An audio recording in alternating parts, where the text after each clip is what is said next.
What's up, NFL fans? Welcome back for another episode of Four Down Territory, post-conference title game, pre-Super Bowl edition. Once again, as always, Doug Farrar, Touchdown Wire, with me here, Luke Easterling from Draft Wire and Bucks Wire, here to break it all down. And then there were two, right, Doug? We got two teams left. The Chiefs and the Eagles are headed to the Super Bowl. But first, let's get to what happened this weekend in the conference title games before we get to that matchup. Chiefs win 23-20 in the AFC title game over the Bengals, right? Patrick Mahomes, 29 of 43, 326, 2 touchdowns, no picks, passer rating of 105.4. He did it against the defense that obviously had his number each of the last 3 times they played. And moreover, he did it with an obviously injured right ankle, right? The high ankle sprain from the week before. He's down multiple receivers due to injury. So many different reasons why the Chiefs and Mahomes himself shouldn't have had a successful game. He did it anyway. I mean, obviously, since 2018, we've seen all these different ways in which he's had incredible games. But is this the most impressive we've ever seen a performance from Mahomes? I was watching the tape this morning, Luke, and I kind of think it is. And I know the touchdown pass to Marquez Valdes-Scantling in the third quarter, everyone's raving about that, and it entirely justified. There was a throw he made to Mecole Hardman, on which Hardman became like the 12th Chiefs receiver to get hurt. Where he rolled to his left, and he had Jermaine Pratt right on him on a zone pressure thing. And he threw that into cover 2 to Hardman, across his body on one foot. It's the stuff he does. I think overall it's certainly in the top 2 or 3. In this spotlight against the defensive coordinator Lou Anarumo, who had taken his lunch money over and over, down 4 receivers due to injury, and Travis Kelce had a back problem. Mahomes took the field just barely, and you could see as the game went on that whatever he took to make his performance possible in the first place was wearing off. The first half and the second half, 2 very different halves. He was more and more hampered as things went along, and still he got it done as he had never done before against this particular team with Anarumo and these defensive players. And the most remarkable turnaround, we talked about this last week, Luke, came in the second half. The Bengals had made Mahomes look like an undrafted free agent in the second halves and overtime of the 3 previous Chiefs losses.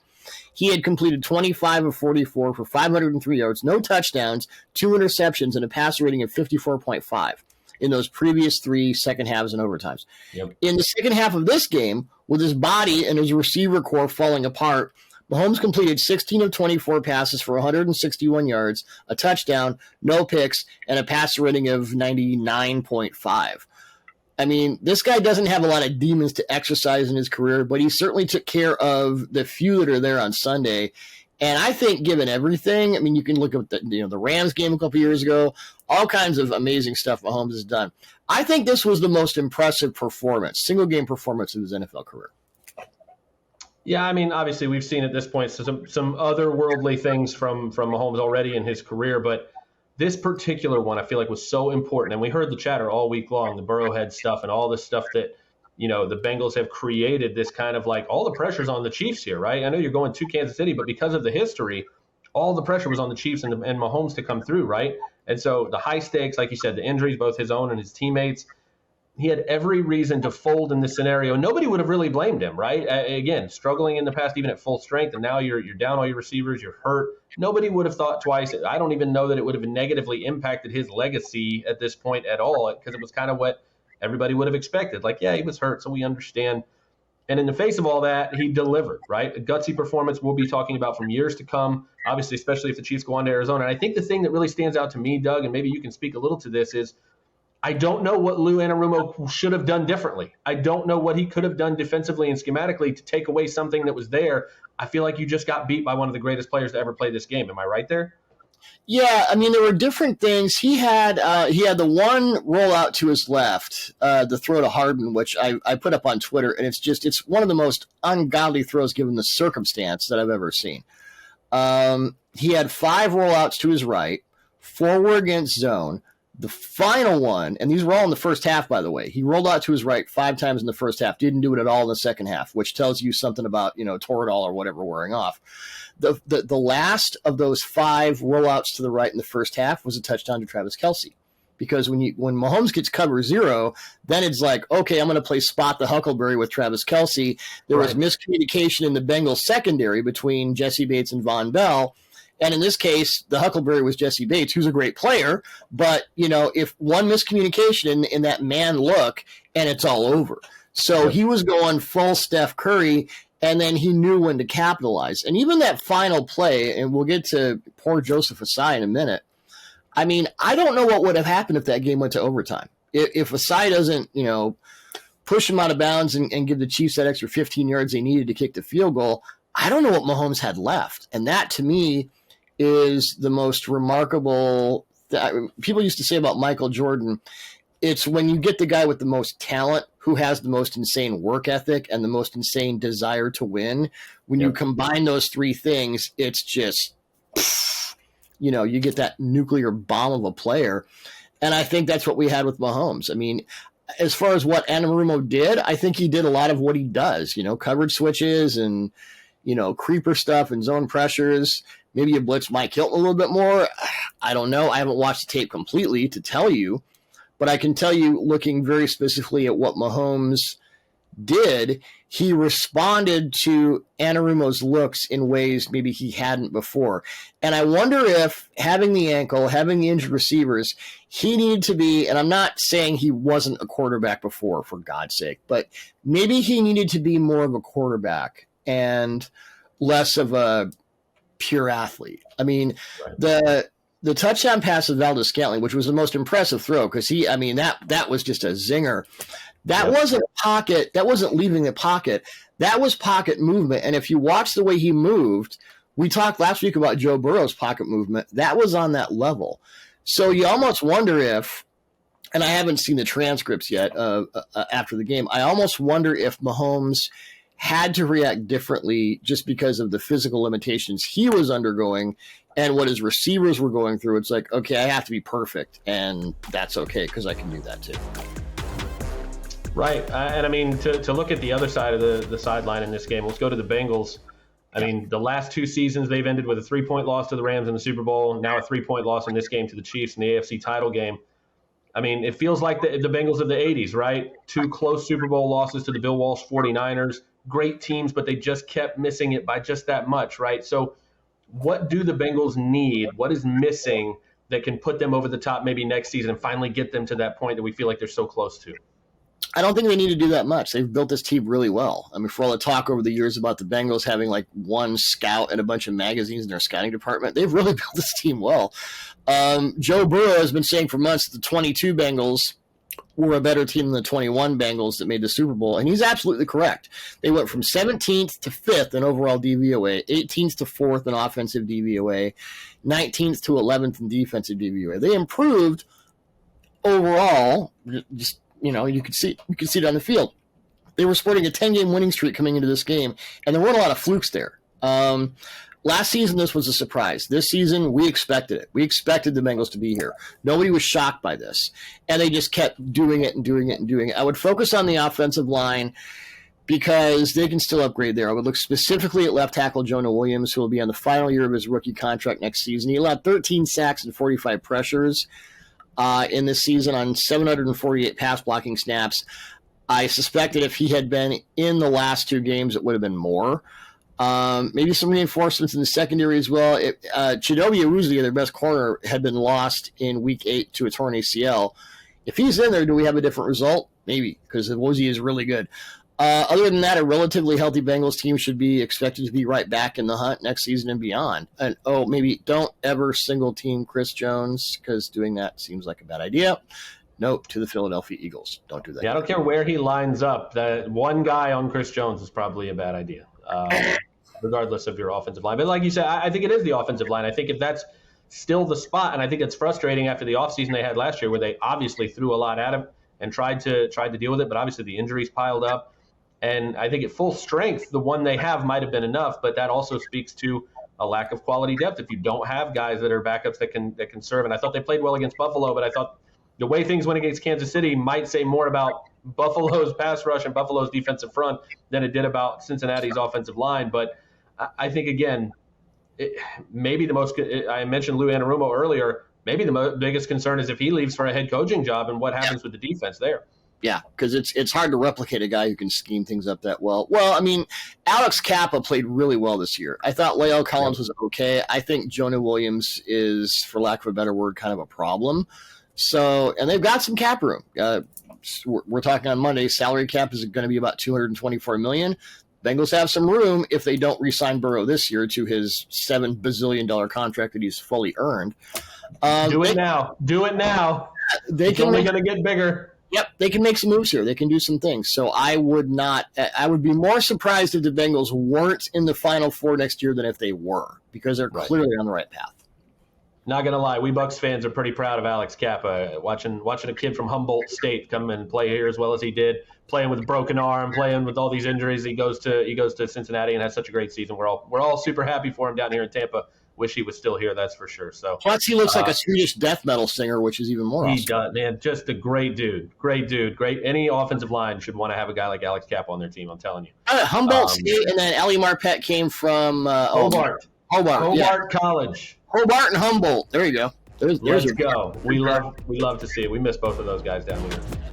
Looking ahead to the Super Bowl, Doug, the third time in NFL history that we have the passing yards leader in the league taking on the number one pass defense in the NFL, at least by conventional metrics, right? The other two did not go well for the quarterbacks, right? We've got the Seahawks taking over Peyton Manning and the Broncos in Super Bowl 48, and obviously my personal favorite with Rich Gannon and the Raiders, Super Bowl 37, getting dominated by the Buccaneers, obviously. I mean, honestly, one of my favorite football stats is that the number one offense and the number one defense faced off in that game, and the number one defense, the Bucs defense, scored more points than the Raiders offense did in that game. They had 3 pick sixes. The Raiders offense only scored 2 touchdowns. Just one of my favorite numbers of all time. But looking ahead at this matchup, how do we have, we've got Mahomes against the Eagles defense. How does he overcome this historical deficit like we saw with Manning and Gannon against the Eagles in this Super Bowl matchup? I'll go back to another happy memory for you Buccaneers fans, the last Super Bowl they won. Because the matchup I am by far most concerned about for the Chiefs is Philly's ridiculous pass rush, especially Hassan Reddick, who basically stole the deed to San Francisco in the NFC Championship game against Kansas City offensive tackles Orlando Brown Jr. and Andrew Wiley, who have been vulnerable all season to pressure off the edge. That vulnerability has shown up, and I've talked about this before on 4DT, especially against guys like Reddick, who can win on the back half of the arc to the pocket. That is Brown's kryptonite in particular. Front half of the arc, he's great. Second half, it gets a little weird. So if Mahomes can overcome that with pocket movement and second reaction plays, with however much he's able to recover from the high ankle sprain over the next 2 weeks now, things might be okay. Otherwise, we could be looking at a very close replay of Super Bowl 55 when the Buccaneers pass rush gave Kansas City's explosive offense no chance to explode. And in the offseason, the Chiefs replaced all 5 of their offensive linemen. Speaking, by the way, of bad blocking plans, the Chiefs should not try to block Hassan Reddick with tight ends and receivers as the 49ers did. That was also suboptimal. A lot of weird just blocking concepts, and I'll just leave it at that. Anyway, that's the big thing. The Chiefs, maybe could they run more 2 and 3 tight end sets this year? Maybe you bring in a Noah Gray to chip. Maybe Kelsey has to chip and release. If they're going 5-on-5 and the Eagles use a lot of 5-man fronts, their 5 is better than your 5, and you're going to have to adjust to that. Yeah, I think honestly, outside of Mahomes, I think Isaiah Pacheco is the key here. I think they've got to be able to run the ball consistently and effectively in this game if they want to win. Not only does it take pressure off Mahomes, but it's going to set up some of those big plays down the field if they are able to lure the Vikings into the box a little more. And also, we've seen what Pacheco can do in the screen game and as an outlet out of the backfield and making guys miss, breaking tackles, getting extra yardage. I feel like taking advantage of that aggressive pass rush with a really creative screen game is going to be key as well. I mean, again, the dominance that we've seen from this defensive front in Philly has to scare them. But if you do it right and you're able to block well enough in the ground game and take those shots when you lure them down in the box, I feel like that the players are there, the scheme is there. They've got to execute it, but there's definitely a recipe here, and I think Pacheco's got to be a huge part of that. One thing I'll be writing about and watching for, just going back on tape, the Eagles this season on defense were incredible against pass plays with pre-snap motion. They were the second worst defense in the NFL against run plays with pre-snap motion. Well, what did the Chiefs do more than anyone else except the Niners and the Dolphins? Pre-snap motion. Run the ball, and we'll see how that goes. But yeah, they've got to scheme their way out of it. They've got to block their way out of it. And if they, like I said, if you just go 5-on-5, game over. Eagles take that thing home, and they will have earned it. Let's finish up, Doug. Go back to the AFC title game. Obviously, one of the big stories at the end of that was Joseph Osai, the edge rusher for the Bengals, pushes Mahomes out of bounds when he's clearly out of bounds a couple yards, ends up getting the 15-yard penalty that then puts the Chiefs in position to hit that game-winning field goal with 8 seconds left. I mean, when you unfortunately have to go through these types of situations as a player, when you've made such a big mistake in that moment, what's it like for you as a player, as a team? How do you get past this moment, and what kind of long-lasting effects do you try to mitigate in the wake of something like that? It's really tough. You feel for the human being beyond the game. I will say that Osai shares the goat horns with referee Ron Torbert and his crew, who missed at least 1 and possibly 2 holds on Chiefs offensive linemen on that very space. Now, I know we're talking now about rip move exemptions and whether Mahomes is in or out of the pocket, but given what we've seen this year, Luke, do you trust an officiating crew to properly legislate 2 holds? No, stop. I can stop you right there. You said the words, do you trust the officiating crew? Period. Stop right there. The answer to that is no. So whatever comes afterwards. So anyway, if they call one of those holds, which may or may not have been holds, but they looked like holds, and that's pretty much what stripes go on in this. It looks like it? I don't know. I don't even know if the ball hit the wire. Fix the officiating, NFL. Gah. Anyway, one of those holds get called. The roughness is offset. Now, Osai is breathing a sigh of relief. You're playing for overtime. And as we said, how much does Mahomes have left in the tank? I don't know. Right. Osai also had one of the best games of his young career, second-year guy. 5 tackles, a tackle for loss, 2 quarterback hits, and a pass defense. He was playing his butt off until that happened. The best thing Osai can do, and I know it's hard, is focus on the good, use what happened as fuel for the future, and try to move on. The real key for the Bengals, and I've seen this, is to not let it ruin their future prospects, because single plays like this can exact a heavy, heavy emotional toll. I was in the Seahawks locker room right after Russell Wilson's interception to Malcolm Butler in Super Bowl 49. I ran down to the locker room because I wanted to see what that looked like. I was in the building a lot in the few years after that.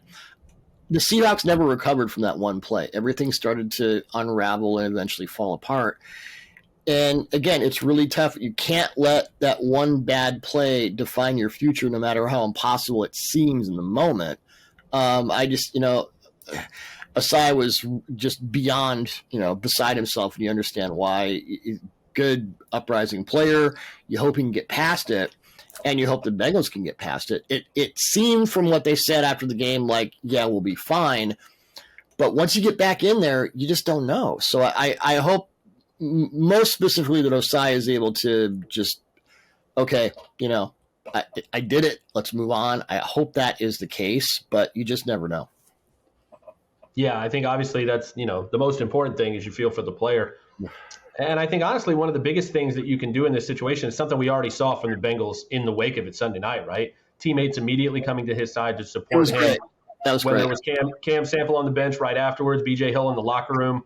When Osai bravely stood there and took the hits for the mistake with the media, BJ Hill was right there, not saying much, but they're just there in support and solidarity, and how huge that can be for a teammate in that moment. Osai was obviously still emotional at that point, but I think in that moment, when it's still raw right after that, to know that you have your teammates, you have your brothers there to hold you up and know that you're supported, I think is huge for him as a person. And I think that speaks to the second part of what you said, which is the team culture. Are they going to be able to handle that and move forward?